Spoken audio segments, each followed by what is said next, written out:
All right, so chapter 35 is called An Age of Anxiety. And so what are people anxious about? Well, basically everything. One of the things that people are really, one of the reasons they're so confused is because this theory of progress, which has been percolating in Europe for hundreds of years, is going to have a disastrous end with World War One.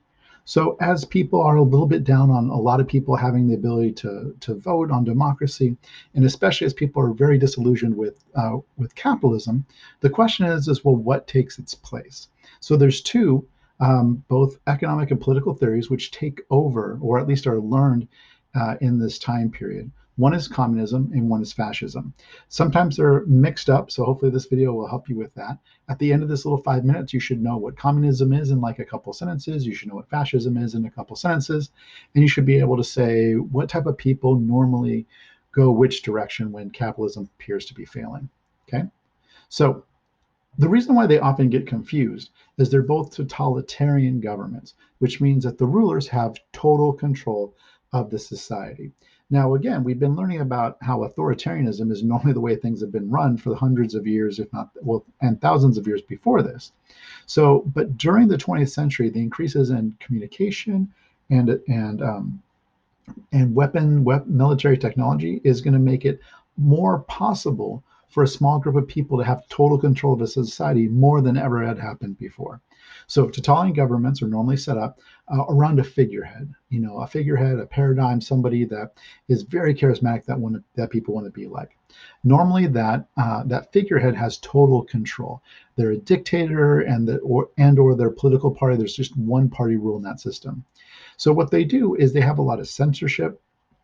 Anybody could be against them, or is normally censored. And then there's a lot of indoctrination, a lot of propaganda that is pushed to make sure that the figurehead and his party is in charge. Now, worst comes to worst, and one of the reasons why that gets gobbled up so quickly is there's normally a secret police, a military police that can do whatever they want as long as they're keeping the figurehead in control. So within that umbrella of totalitarianism, the first group that we'll talk about, and the first one that comes, is communism.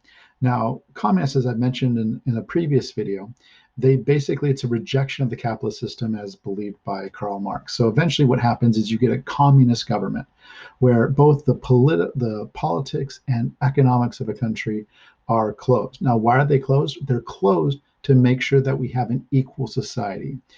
On paper, communism hopes to make everything as fair as possible for everyone in the country. So there's no classes. People do get paid different amounts depending on what they could have, but no one is super poor and no one should be super rich. For communism to work, though, it's a rejection of capitalism. So they need to take over the world.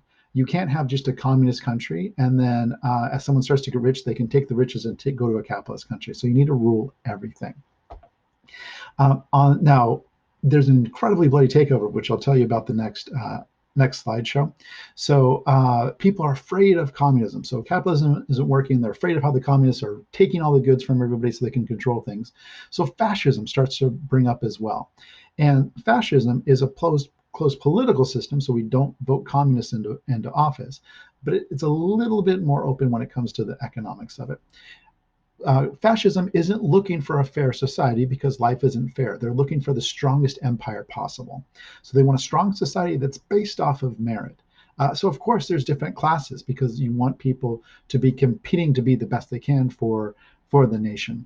And you want an empire. You don't necessarily need to take over the rest of the world as long as what you want to control is under your control, and you can do what you want. So who kind of goes to either side? Um, Communism, so when capitalism fails, the people who move to communists are normally like either the really idealistic people, the people who want kind of just like a perfect society and believe in kind of absolutes, or the people who are permanently poor, those who see there's no possible way they can bring themselves up. They need a government to help them to do that.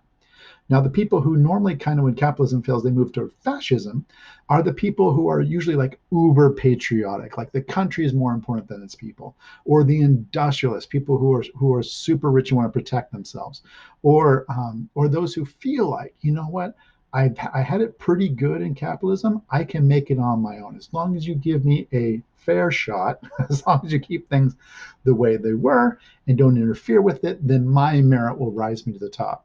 And there you go. There's an explanation of communism and fascism. I'll see you in the next video.